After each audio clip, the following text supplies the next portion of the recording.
January 1809, on the frozen coast of Corunna, Spain.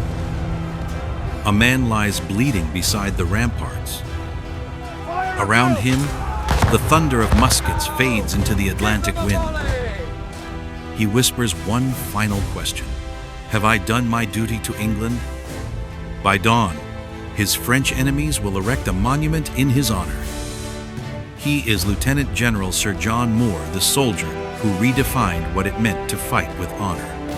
A commander who believed discipline was worthless without humanity. A man who died not for conquest, but for conscience. Thank you, sir. Thank you. This is his story.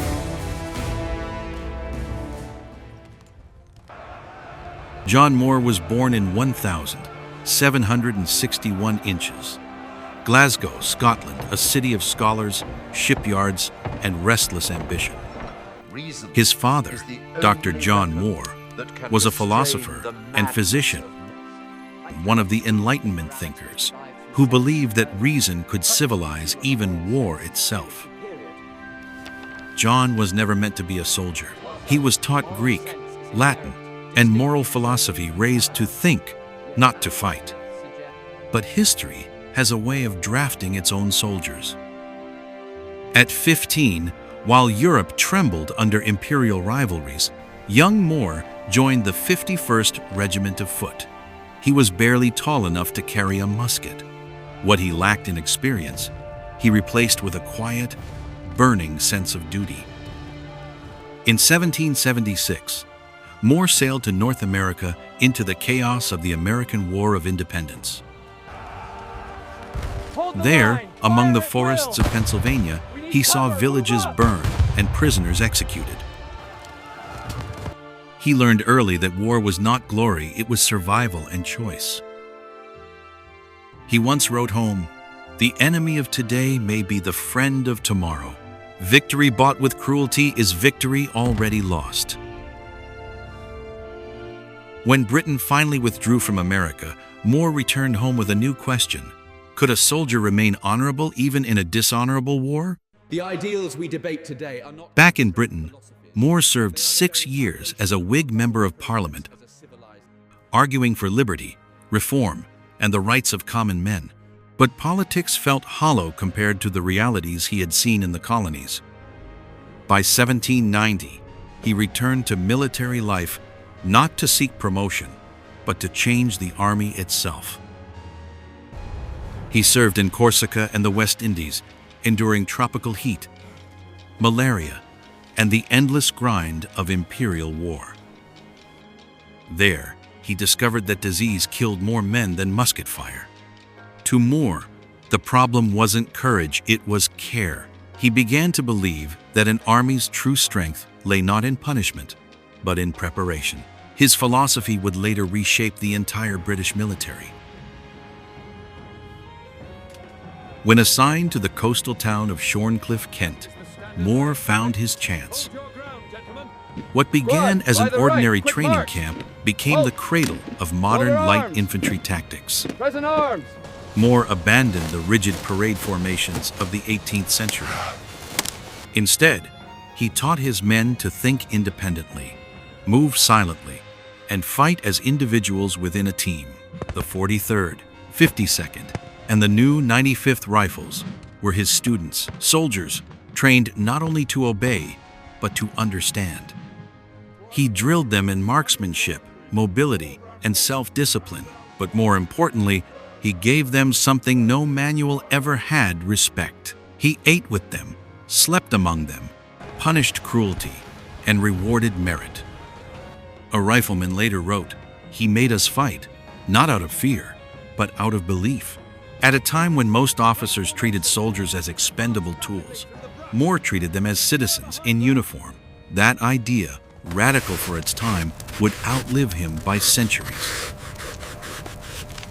In 1798, Ireland erupted in rebellion against British rule. Across the island, burning villages and mass executions turned a political uprising into a human tragedy. Moore was sent to Wexford, one of the rebellion's fiercest fronts. At the Battle of Folksmills, his quick maneuvering reversed the tide. Yet when victory came, Moore ordered an immediate ceasefire. He stopped his men from slaughtering prisoners, treated the wounded friend and foe alike, and restored order before General Lake's brutal forces arrived. It was an act of mercy rare in that campaign. Others called him weak, but the people of Wexford never forgot. Years later, they built a small chapel inscribed with the words, "To the soldier who chose humanity over vengeance." Moore's command style was not about domination, it was about decency. And in an age where cruelty was a badge of loyalty, that made him both admired and suspect. Europe was bleeding from the French Revolutionary Wars. Moore was sent with British forces to the Mediterranean, first to the Dutch expedition, where he was wounded, and later to Egypt. There, on March 21st, 1801, at the Battle of Alexandria, his reserve division faced the main French assault among the shattered ruins of ancient Nicopolis. The fighting was savage. Smoke from muskets mixed with the desert wind. Moore rode through the chaos, rallying men as bullets tore through his coat. He was struck in the face by shrapnel, but refused to leave the line. A young officer remembered. He would not flinch. He said, "If God wills me dead, I will not hide from him." By dawn, the French were driven back. The cost was heavy, but Moore's defense held, saving the entire British flank. He refused any medal or praise. Instead, he wrote simply to his father, "I did what duty required. That is enough." In the Army's long record of self-promotion and politics, Moore's humility made him a rarity and a threat to mediocrity. When he returned home, Britain faced a new fear: Napoleon's invasion across the Channel. Moore was knighted, promoted to lieutenant general, and tasked with defending the English south coast. But he didn't build walls, he built systems. He oversaw the creation of the Martello Towers, round stone forts able to withstand cannon fire, and the Royal Military Canal, stretching 40 kilometers through Kent and Sussex, protecting England's vulnerable coast. Yet Moore knew that fortifications were meaningless without people who believed in what they defended. So he turned Shorncliffe into a symbol of his philosophy, an army of discipline and humanity. He told his men, "If Britain is to fall, let it fall with honor intact." By 1804, his innovations were shaping a new kind of soldier, agile, intelligent, moral. Britain would need them sooner than anyone imagined. Europe burned again. Napoleon had conquered the continent, and only Britain stood defiant. Moore, now 50, was given command of British forces in Portugal and ordered to support Spanish resistance against the French. At first, the campaign seemed hopeful. But when Napoleon personally marched into Spain with 200,000 men, everything changed.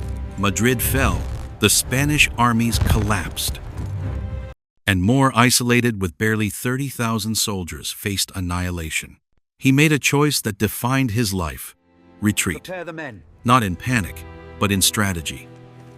He led his army north, across frozen mountains, through storms, starvation, and chaos, keeping the French guessing at every turn. Eyewitnesses recall Moore walking beside his men, refusing a horse.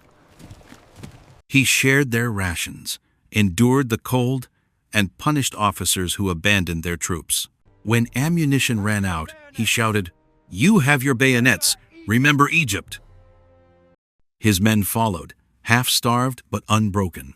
Through sheer discipline, Moore turned retreat into survival, and survival into legend. By January 1809, he reached Corunna, on Spain's northwestern coast. He could have fled first.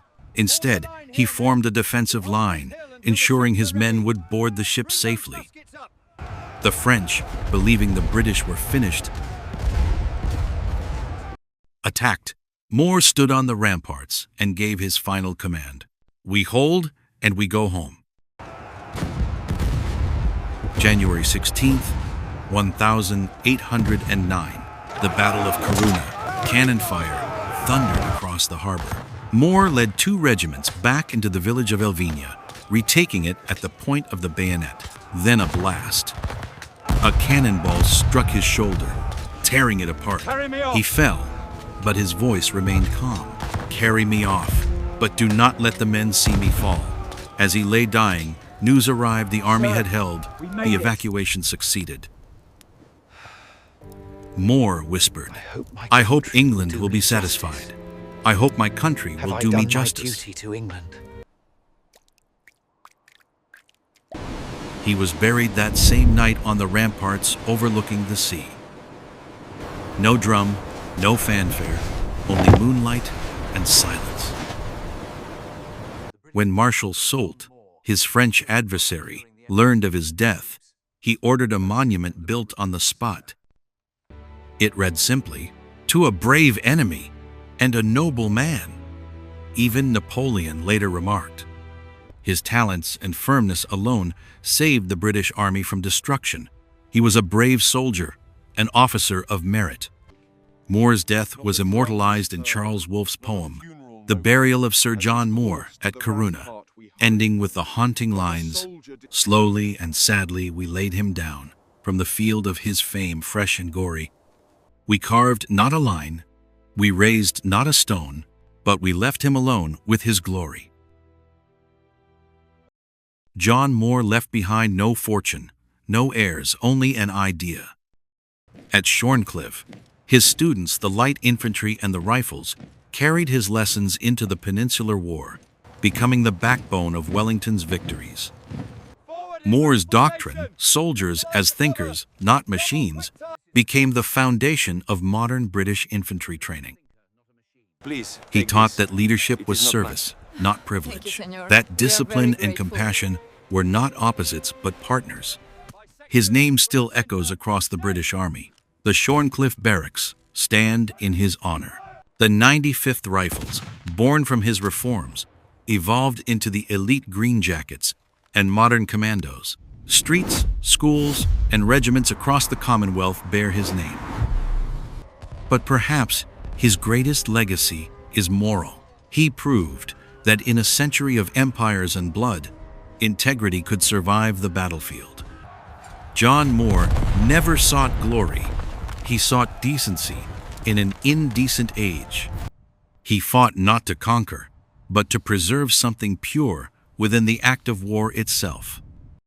When he died at Corunna, the army he had built lived on, disciplined, compassionate, and undefeatable. And in that, perhaps, lies the true victory.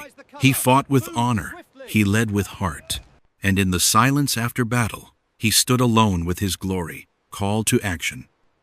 If you believe history is not just about battles, but about the people who dared to be better than their time, if you want to discover more extraordinary figures who changed the world not through conquest, but through courage and conviction, then like this video, subscribe to our channel, and hit the notification bell so you never miss our next story. Because the past isn't just dates and events, it's people with real choices. And their stories deserve to be remembered. Thank you for watching.